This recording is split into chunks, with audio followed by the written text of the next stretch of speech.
This week on the 77% Street Debate.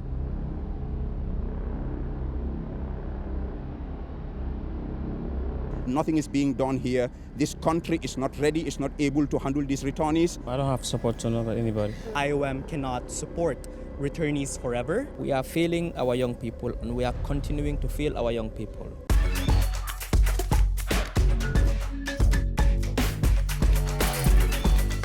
The Gambia is responsible for the highest number of people emigrating per capita than any other African nation.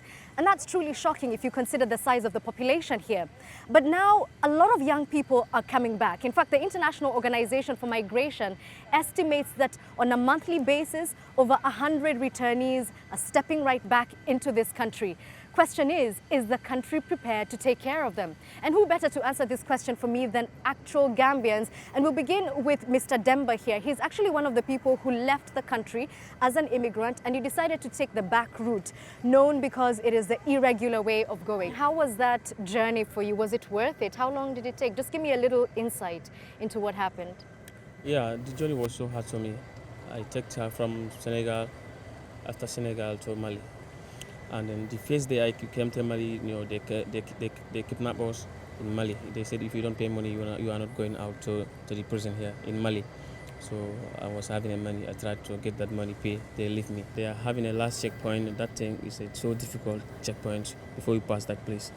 So, and then there when you come there, they will ask you money. If you don't bring money, they will beat you and then march you across. Okay.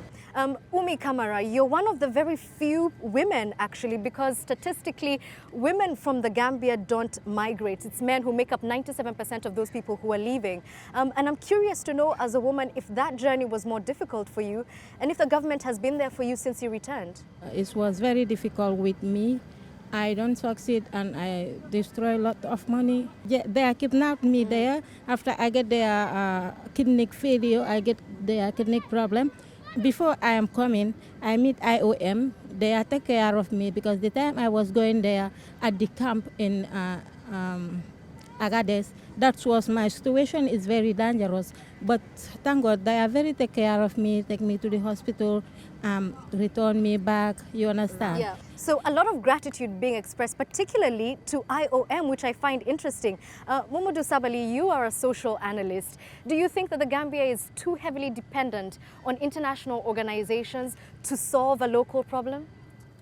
That's for sure, because Gambia doesn't have the capacity to handle this. And Gambia has every right to depend on those international organizations. International organizations, I don't think they're doing well. I think there's a lot of smoke screens and window dressing here. Of course, the girl is saying she's thanking the National Youth Council. Without them, she would not speak here. So these are some of the problems. From the National Youth Council to the International Organization for Migration, the EU projects, all they are interested in is in a few success stories that they can brand and put on billboards in the country. Nothing is being done here. This country is not ready, it's not able to handle these returnees, and it's better for the international community to make sure that our young people are kept there, I'm not saying forever, and look for durable long-term situations rather than pushing these young people back to the Gambia. But Mr. Sabali, you're now talking about people who are forcibly repatriated back into their countries, but these ones returned voluntarily. These are Gambians. Where should they be taken? Where should they go? Well, they should come here. What I'm saying here is, and we know what's happening in Libya. They came back from Libya because according to Amnesty International report, the European Union was collaborating with these Libyans to torture and enslave our young people. I'm sorry, I can't allow you to say such preposterous things without backing. I mean, we have to. I am quoting we're dealing in facts here. There's no reason to raise your voice. I am quoting an Amnesty International report. I can send you the link immediately after this conference. Okay, so some very serious accusations being leveled, not just against the EU, but international organizations that you're just here for the PowerPoint presentations at the end of the year. Are you effective? As IOM or any UN agency or any international organization, our role in any country is to support the government, to address its concerns. And a huge part of that is, as rightly mentioned, perhaps back in 2017, there was limited capacity on behalf of the government to manage this issue. But I think at the same time, it's a bit unfair to say that any international organization will solve the entire problem on its own. IOM's expertise is in AVRR, which is Assisted Voluntary Return and Reintegration. So many of these individuals, Mustafa, Demba, were in a situation in Libya that they just could not stay in. It's inhumane, and we believe the humane assistance to provide to them is to assist them in returning home. And when they're home, we can provide them reintegration in the form of skills training, in the form of setting up a micro business. But at the same time, we understand that IOM cannot support returnees forever. And I think we all need to work together with many different organizations to address this issue. One of them being, of course, the National Youth Council. The IOM, as Miko has rightly said, is not here for the long haul. What are your plans for people like Demba and Umi, 20, 30 years from now, and for the thousands of others who still haven't reached the shores of the Gambia? I think, as you rightly mentioned, yes, they are supporting, but to be honest, it's an international organization, and it's certain and it's obvious that they cannot do it all. They are here to complement government efforts. Discussions are really on to ensure that government takes the lead in the process, not allowing necessarily international partners taking the lead. Mr. Ajadri, you are part of this government. You are a representative of government, and you're speaking as though it's a foreign entity. What are you doing? What have you done? We are a council established by a government, sort of as an arm of government under the ministry. What we do is basically advising government in terms of what are the needs of young people, and it's our responsibility to ensure it is provided for them. Okay, so what has been provided? Yeah. As of now, what has been provided is coming from IOM in terms of providing them training or support. What we want is to ensure we see examples coming from government to say this is what government is doing, and not just continuing to quote to say this is what IOM have done. And the current reality is most of what we quote is coming from IOM. So the discussion is to ensure that we work with government and we can bring out examples to say government has provided either $1 million or $10 million, and this is where it has been invested in terms of supporting young people. We don't want to continue quoting to say IOM has supported or to say the UNDP has supported, but we want to ensure we are able to say as a government, this is what we have done, and we have led the process of supporting our young people and not continuing to rely on donor support, basically. All right. Let me come back to Mustafa here, because, we're hearing from the NYC that they have plans. These are things that might happen in the future, but you're already doing something about it. Do you think your government has let you down? Well, I think with what they are providing, it is not definitely reaching the mass, though there are people who've benefited, like me, but Can you tell me how you benefited? Through NYC, we've secured some trainings, for our members. Through IOM, we've got our reintegration packages, which is not quite handsome to start something, but at least we've got something from them. But that's not enough, and that's not what we were thinking of after losing almost everything. Most of the returnees, I can say, are not receiving the supports which they really need. We are also doing our best as returnees to make sure that we put more awareness on the minds of the returnees and make sure that they are well reintegrated socially, and at least they have something to hold on to. Okay. Momodu, I want to come back to you because you were very passionate about the issue of deportation. Yes. Is it immoral for Western governments to return or repatriate young Gambians back to this economic situation? Yeah, I think it's immoral at several levels. I told you about the role of these very Western governments that destroyed our society, our culture, and everything through colonialism. That's one part. The second part is the Western government is very aware of the Gambia's particularly unique situation. We came away from what they call 22 years of brutal dictatorship. This whole country almost went into flames in December 2016. Thanks to the collaboration of the international community, we were able to avert a catastrophe. Now, the situation of this migration, I don't even call it illegal, it's just migration, it's been there for years. I'm not saying these young people should not return. I'm not saying that at all, because I know the situation in Europe. I know ultimately they have to come. But what I'm saying, this whole rush to bring them back as if this problem started today, I think that's morally wrong, because they know our situation. They know we had a coalition government that they ushered in. That coalition government right now has been torn apart. They are trying to get to each other's throats. We're coming to deal with a situation in December. We don't know what's going to happen. We are Gambians. We are peaceful. We're hoping for a peaceful resolution of this potential impasse. The international communication community knows this. Why do they want to push these young people to come here? These young people have traveled, they've gone through, they've narrated some of the brutal circumstances they've gone through. Some of these people have been exposed to drugs. Some of them have been exposed to arms. So forcefully pushing these young people urgently right now, it's like striking a match on a grassland that's dry and fully wet with petrol. Okay, I want to ask Ismail, who is another social analyst, if you share the same opinion, do you think it's unfair to expect Germany, France, or any other European nation for that matter, to hold on to your citizens until you're ready? I think the European countries have their own interest. We have our own interest.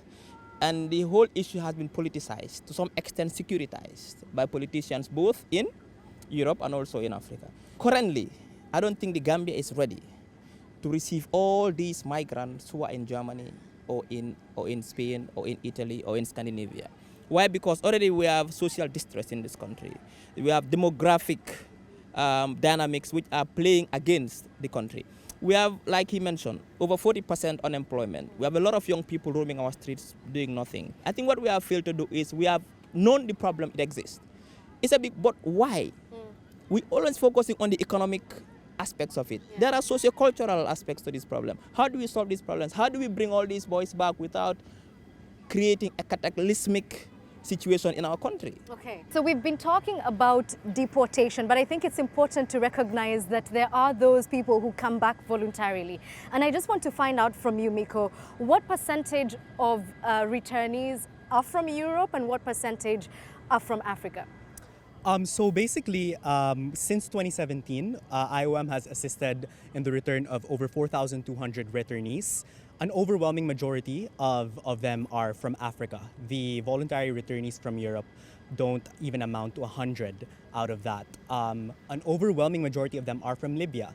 3,000 of those are from Libya, so 3,000 of the returnees we've assisted since 2017 are coming from Libya, but right now we're seeing a trend of less returnees from Libya, but more from Niger actually. So it really is along that route in Africa that we're seeing most individuals opting to return home. Okay, so coming back to you, Mamadou, because if most of them have not even reached the shores of Europe and they want to come back and you're saying we're not ready as a country, what do they do? For those in Libya, and the situation is very dire, I think the wisest solution is to bring them back.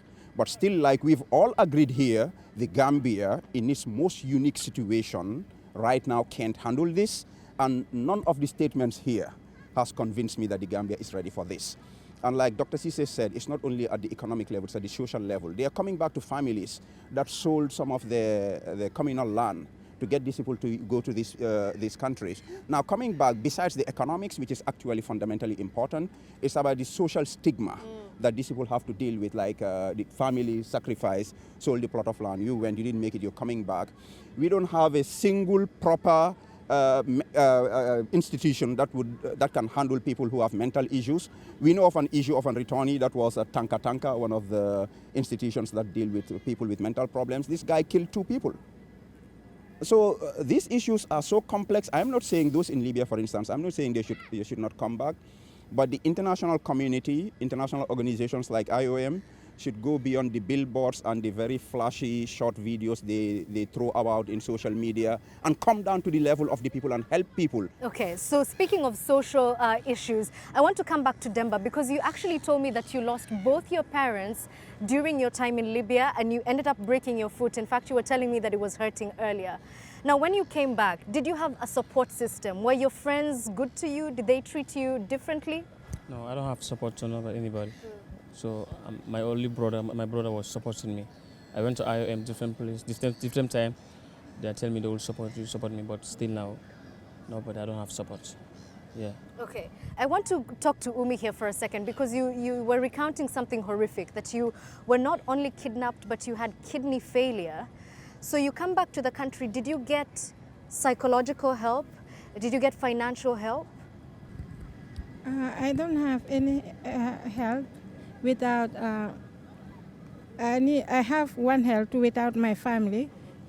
It's National Youth Council, but they are doing a lot for me because my doctor in Gambia was telling me your treatment, it cannot be here. it cannot be here. I have to go to Dakar. Then I go to Dakar. Dakar also tell me I have to do dialysis. That they can help me, but it's not a treatment. But what is the treatment? Is kidney transplanting, and for sure, how to call it, National Youth Council, they don't have that money to help me for that. And Fatou here is your friend. Fatou, I also understand that you took that trip all the way. Did you make it to Libya? Yeah, I'm also a returnee from Libya. And have you received any support, forget even the government, from your family and from your friends? Did they welcome you back or did they start treating you differently? No, I thank God for my family and my friends, because the time I came back here, they are the only people who give me support to survive by this time, because they are the one who helped me to give me some money to provide something for myself. So I'm thank God for that. Okay, I want to come to Mustafa Mane, our journalist here. What is the attitude for the young people of Gambia who never left the country, who then see people like Umi and Mustafa being, I would even call it showered, you know, because it might look that way from the outside. What is the attitude of those who never left? They usually see people who return as failures, some of the youths. For one reason is those who succeed and cross as usually categorized as breadwinners or as successful people because of how they manage to portray themselves on social media as one of the key influencers when it comes to this irregular migration. For example, if you go to social media today, you find so many fake pictures by our Gambian migrants living in Italy or in Germany. Fancy picture that doesn't match with the real situation that really force them to go. So those who return after all the sacrifice, because understand the first thing that is illegal or irregular migration is the last choice for every youth. Considering the nature of the Gambia, the suppression, the poverty, the youths have been neglected for so many years, so they felt hopeless.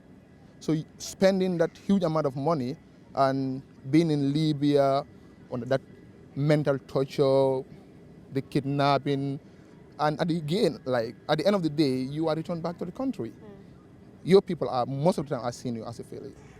Dr. Ismail Sase, let me come back to you, because it sounds like the more we dig into this issue, the more complex it appears to be. So what needs to happen to resolve it if every step towards resolution compounds into another one? I think what we should admit is that we have failed our young people. We are failing our young people, and we are continuing to fail our young people.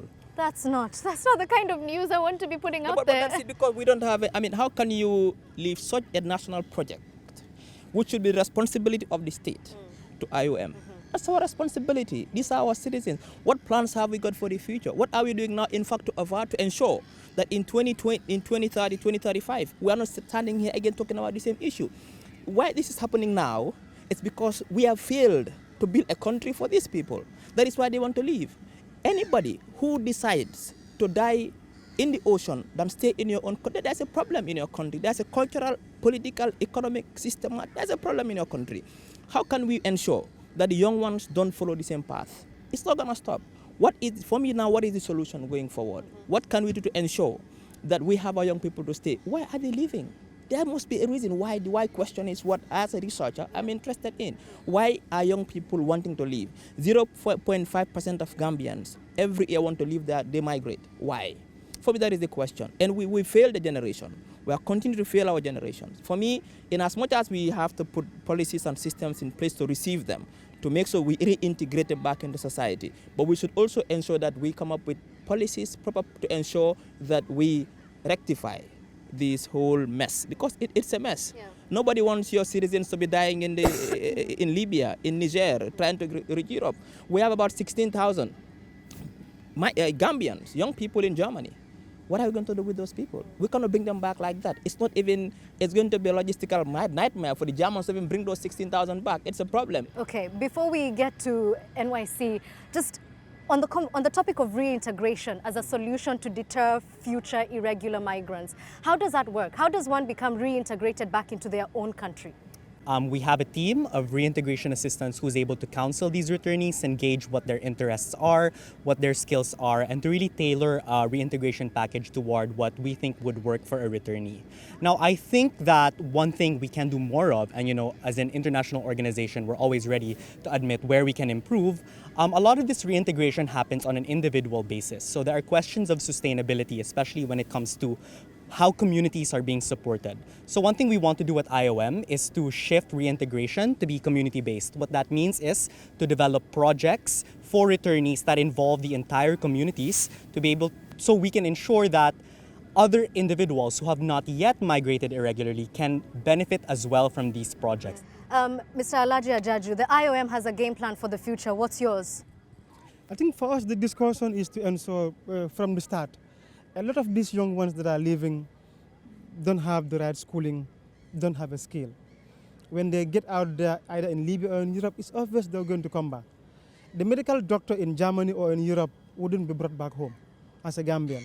The engineer who is a Gambian in UK, it's obvious he's needed. Okay, but one second, please. We must not conflate issues. We're talking about irregular migrants. There must be hundreds of thousands of Gambians living all across the world who are there regularly. Just allow me to land. Yes. The point, for me, the point of departure is to ensure we first work on to ensure that the quality of education we are providing for our young people, be it in the Gambia or be it outside the Gambia, they're able to be meaningfully employed. If you look at the country right now, government is the primary employer. In any country where you have government as the primary employer, there's going to be a lot of unemployment. So we need to ensure that as a government we're able to work, provide that conducive environment for the private sector to thrive, such that it is able to grow on a year basis, so that a lot of these young people are provided the employment that they need. Okay. If these things are not addressed, I'm sorry, Mr. Ajaju. I really have to jump in here because you're sitting on the National Youth Council. Surely there must be an agenda for 2020, 2030, things that are already in place. You mean to tell me these are all discussions happening in the ether? there is an, as you rightly mentioned, the government's agenda in the NDP is to ensure that there is a high amount of unemployment. So government in the very short term wants to reduce this to a minimum, at least 25%. That is being able to provide the needed employment for the young people. How do you ensure that the environment is definitely conducive such that, as I said, business is able to thrive and employment is created for these young people in the long run or in the short run such that they're able to stay back home. Once the rate continues to be high, the tendencies they will suddenly leave this country and continue going. Okay, let me ask, I'm not a Gambian, but I'm not convinced. I want to ask the people standing at the back there, are you convinced that the government is working to ensure that not only young Gambians return, but also the ones who are here remain? Come closer, please. Basically, we are not focused. If I said we, I'm referring to the government here. Because this government, as we speak, is a transitional government. And as a transitional government, it should look more into institutional reforms. Understand? So in addition to that also, since 2017 up to date, how many grants have we received and loans in this country? It's far more than 20 times the whole population. Because if you talk about 1.8 million, we are talking about 11 million euros. We are talking about 20 million euro support from the World Bank. We are talking about other EU support. So basically, where are we putting all these funds? That's one thing. And another thing, how can we create jobs for those who are in the country and those who are coming to join us? So basically, we need to look from different perspectives. Those who travel, how many people are in the country who are unemployed? So if we are saying these people have to come back and create jobs for them, then we need to redouble our efforts, and we should not depend entirely on donor agencies. We pay taxes. And the taxes that we pay, if we put it into good use, we can create more jobs. Since the coming of this government, how many new companies have we seen or institutions that can employ more than 1,000 Gambians? We have not seen it. So basically, we need to work more. All right, I like that. We need to work more. What works, in your opinion? What keeps people in their homes? Well, I think, first of all, and I think as they all rightly mentioned, people need to have a reason to stay here. We can raise awareness and share information about the dangers of the back way, but if people don't have a reason or any alternative to stay in the country, then our efforts will be for nothing. So I think, to be fair to many actors in the Gambia, there are a lot of, for example, EU-funded initiatives like the Youth Empowerment Project, projects implemented by GIZ, the Belgian Development Cooperation, all working toward skills development and youth empowerment. So I think it's really building that root causes, and I don't want to speak on behalf of these organizations. That's not IOM's mandate. But I think we all need to work together with these organizations, because that's what's going to create an environment which gives our youth a reason to stay in the country. Okay, and very quickly, Dr. Ismail, I want to finish with you. What do you think the Gambia needs looking forward, so that we're not here discussing the same thing 2 years from now? We need to have an open mind. All these young people have skills and potential we must try to develop. Otherwise, we'll be doing the same thing. Government cannot employ everybody. But not everybody is a businessman. Some people are good in sports, in swimming, in basketball, in painting. We need to explore all these sectors and see how we can help young people to develop their potentials so they can live in dignity. If we cannot live in dignity in our own countries, we'll go and look for dignity in some other place. And that is why we're taking the back way. Well, and that's where we're going to conclude this conversation. It's definitely very complex and multi-layered. At the beginning, we asked the question, what does it take to get people to stop migrating irregularly? The answer was resounding. Give them something to stay for. Thank you for watching.